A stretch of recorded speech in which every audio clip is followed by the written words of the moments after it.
I think we often forget about the small town. But these places have incredible people and stories and histories as well.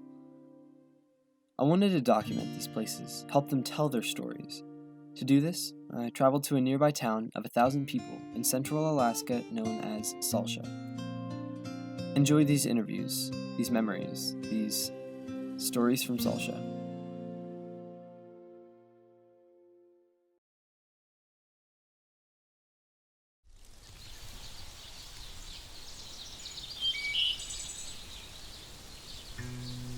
Well, my name is Pat Comeau. I'm retired. I worked out of Local 302 most of my career. I was a heavy-duty mechanic, did some operating in the course of the years working out of the union, but mostly mechanicing until the later years, and I ended up being a supervisor. Hard money jobs, if you will. Well, I do consider myself spiritual. I grew up in the Salcha Baptist Church. That's where I was raised, and it's where I accepted Jesus as my Savior, and went there all the time and lived that lifestyle for many years. And then I got in my late teens, early 20s, and I got away from it and got wrapped up in sin and chasing girls and riding motorcycles and drinking and on, and that went on for a lot of years. But a year ago I came back, and since then I've realized that that's where I need to be, and I've realized that I had a church family there the whole time. I just had got away from it, and I've come back, and it feels good, and I plan on serving the Lord for the rest of my life. I was born in Fairbanks. I've lived in Salcha since 1955. Well, what brought me here was my parents moved out here. They both worked civil service on Eielson, and then they bought some property out here and moved out here. And yeah, I think 55. It was in that area, 54 or 55. Shortly after I was born, within a year or two. Well, my best recollections it was a lot smaller. The roads were not as good. You know, there was one little tiny store, Balch's store. Population was quite a bit less. Everybody kind of, in those days, lived off the land, off what they grew, what they hunted, and what they raised for animals. It was a lot more self-sufficient, if you will, then. Even still today, and even while I was growing up, I mean, the people in this community, they care about each other. They, if somebody has problems, everybody, there's always somebody to step in and help them. People are willing to share their gardens. They share their game that they get when they're hunting. If somebody's building something, the people will turn out to help them build it, help them get it constructed.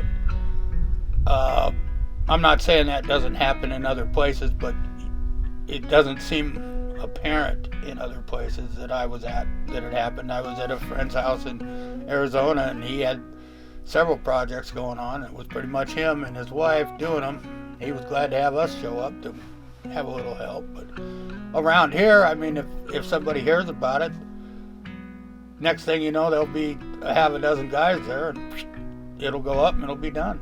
And people, if they have disasters, somebody who's always stepped in to help, share their homes, whatever, share vehicles.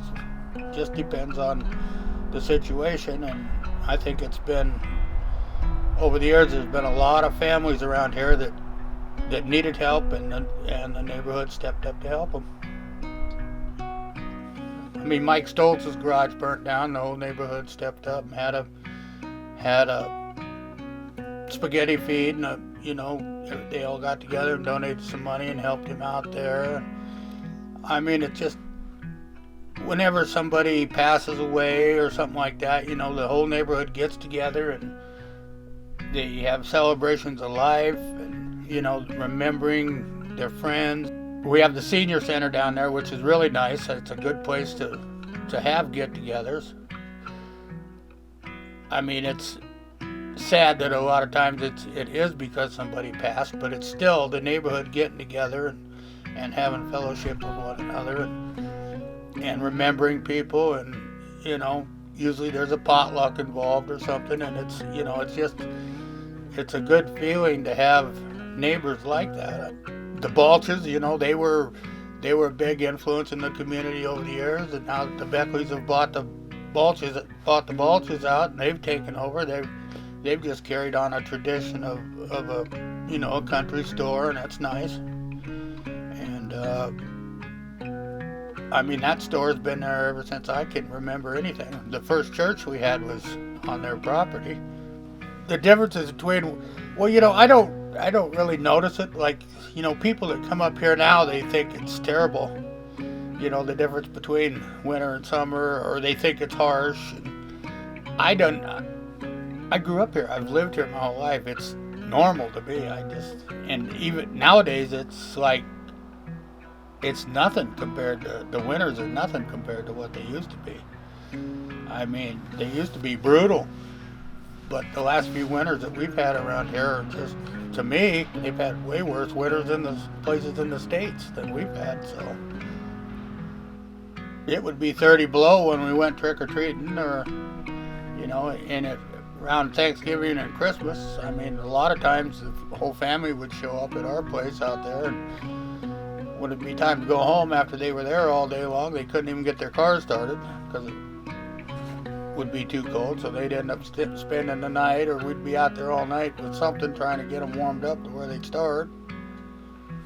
And I remember some pretty harsh ones in the 70s where we had, a lot of snow.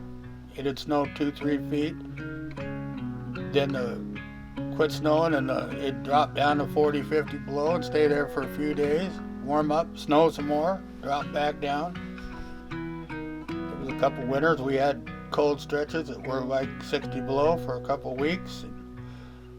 I don't remember anything like that in the last 20 or so years. I mean, we've had a few days here and there, but nothing like it used to be. What are some of your favorite memories of growing up here as a kid? Well, it was definitely hunting and fishing, and when we got a chance to, it was just definitely a lot freer lifestyle, I think, than it is now, than kids have these days. I mean, we lived outside. That was our playground. That was our games, if you will, was outside. We did our own thing. And we worked a lot during the day, working in the garden and growing stuff, and learned how to work. And that was, that might sound weird, but it sure paid off in later in life when you actually had to go to work. And fishing and hunting up the Salcha. It's a beautiful river. I loved it up there, and I still do. I don't go up there much anymore, but I spent many days and hours up there. And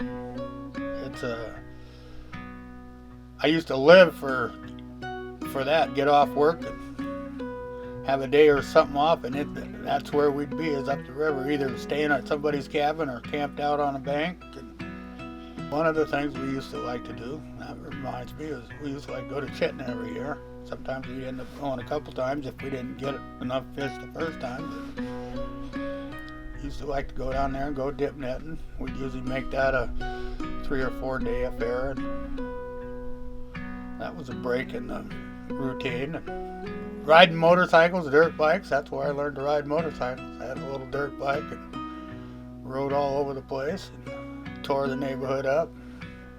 I'm sure there's others around here that have stories about me that I'm not going to tell.